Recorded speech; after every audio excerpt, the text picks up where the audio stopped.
Hey guys, you're watching Boondocking with Dennis. It's around 10 a.m. The sun is fighting to come out today. 53 degrees, the wind chill's 49, and the winds are out of the north at 16 miles an hour. So I'm trying to stay away from the wind. I'm on Timothy here in Rockport, and there's a crew working here, actually on the property that I wanted to show you, and we have seen this before, but we got some new people. There is the blade of a windmill, one of those circular Texas type windmill blades, lodged in the tree here on Timothy, and this is right behind Fulton Mansion Visitor Center. It's the next street up. You see it? It's kind of hard to make out in this light. Actually, it's kind of hard to make out whenever you come here unless you're standing directly under the tree, but they're putting in a new driveway here, and looks like they're going to put some sod down. So I'm trying not to bother the work crew. And I definitely don't want to go on the homeowner's property to get a better angle.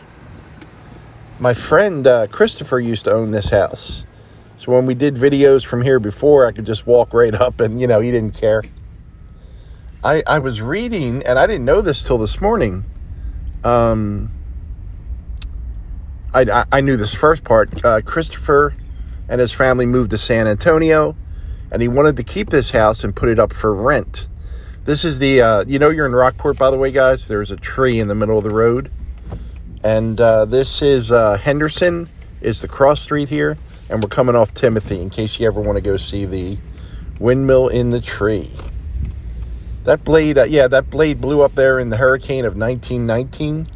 So it's been up there in that tree 103 years. And when Christopher went to rent the house out, he had to get, landlord insurance or renter's insurance or whatever you call it. And the agent wouldn't give it to him because of the windmill in the tree. And they told him he had to remove it. And he went back and forth with them and finally got a lot of local people involved. And then the Victoria Advocate, the newspaper in Victoria, Texas, got a hold of the insurance agent and they changed their mind. It's a funky little quirky site, but people do come to see it. I think it's awesome. We just drove by the visitor center for Fulton Mansion. Go there when you come to town. It's free. They have a donation box. You could spend 5 minutes in there. You could spend 4 hours just in the visitor center. It's definitely worth a walk through if you have kids. They have some Victorian era clothing. The kids can dress in. You can take pictures, and it's all free. But leave them a donation. They have a really neat gift shop in there. Nice people. And we're back on Henderson, and this is the parking lot for Fulton Mansion. But, I hope Christopher and his family are doing well. That's Aransas Bay. Hey, I even looked up a Victorian era joke in honor of Fulton Mansion and the windmill in the tree today. Customer in the restaurant says, "Waiter, I found a button in my salad." The waiter says, "That's okay, it's part of the dressing." Is that from the old era when buttons were a big deal on clothing? A sign of wealth? It always seems like when I watch those shows where anyone's metal detecting, they always find buttons from the 1700s and 1800s. I guess they weren't the plastic buttons that we use nowadays. I remember when I graduated, more coffee please. When I graduated high school, a very nice friend of my grandmother's as a gift gave me a pair of cufflinks. Very nice cufflinks. And I had to go buy a shirt because all my shirts already had buttons, the older style shirts that actually accepted the cufflinks. And I would imagine cufflinks are lost on this generation today. I mean, they were basically even when I was younger, they weren't a whole common thing. The only time I dealt with cufflinks was when my friends would get married and we would have to go rent tuxedos. And you would get the envelope of cufflinks with it. And I'm so glad I don't do that anymore. Man, when I was 18 to 25, I must have been in about 10 different weddings. I think I was the best man twice. I don't like the wedding part. I like the drinking and the dancing part. That was fun. Hey, I wanted to thank Sally. Sally sent me an awesome gift through PayPal last night. So, Sally, thank you very much. So kind of you. I really appreciate it. And Sally, I don't even know if you leave comments or if you're under another name, but that's awesome. There's a boiling pot. We're just pulling into proper Fulton, Texas. We've done videos from there. We did one from there about a month ago. Fulton has some really good restaurants just right here. I've never been into the Lulu's Landing. That's like a bar restaurant, I think. Any of you local people that watch this, let me know if that's a good spot. Got some food trucks there.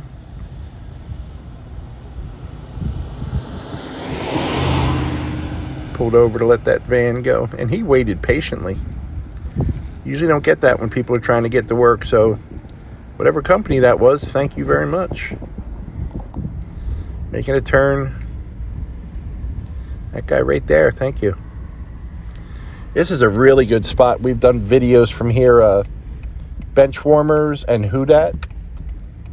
2 different family-owned restaurants, and they just combine them now. So you can basically go in and get almost everything. I mean, really good. The last time we ate there, I got the family wonton, I think they call it.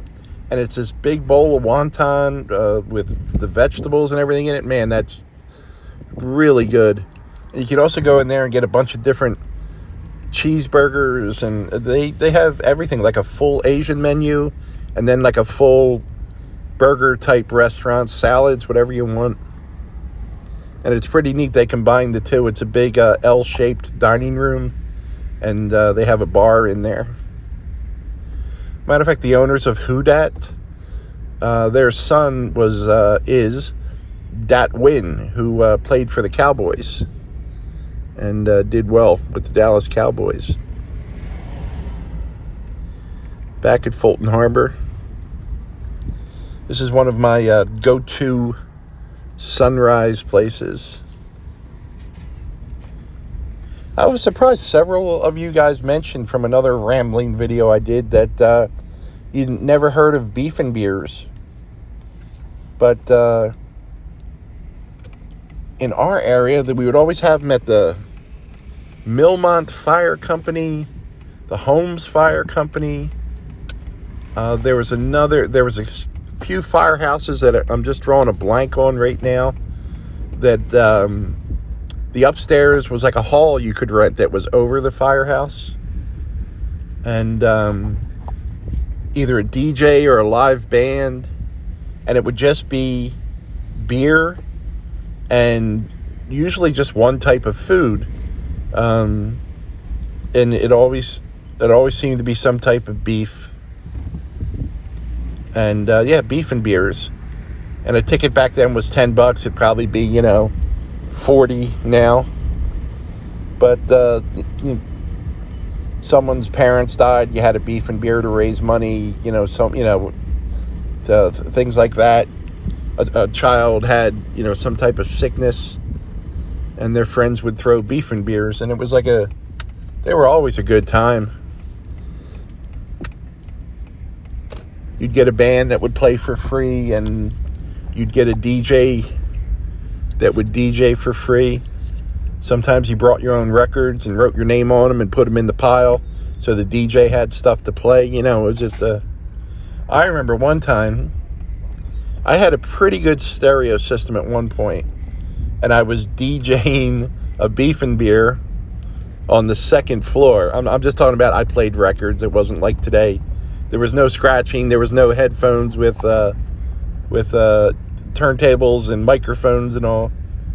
And there was a second floor over a firehouse, and so many people were dancing, it was making the record skip. And we had to get a big piece of foam and put it under the turntable just to absorb some of the vibrations. And then we had to put a nickel on the arm of the needle to keep the records from skipping. And I'm pretty sure that was before even cassettes got popular. I think back then it was 8-tracks and vinyl. I had 4 crates of very well cared for albums. And when I moved out of my house in Pennsylvania, I had a 3-story house with a full basement, fireplace. It was a big house. And that was one of the times I just gave away everything I owned. And our mailman was always trying to buy my vinyl.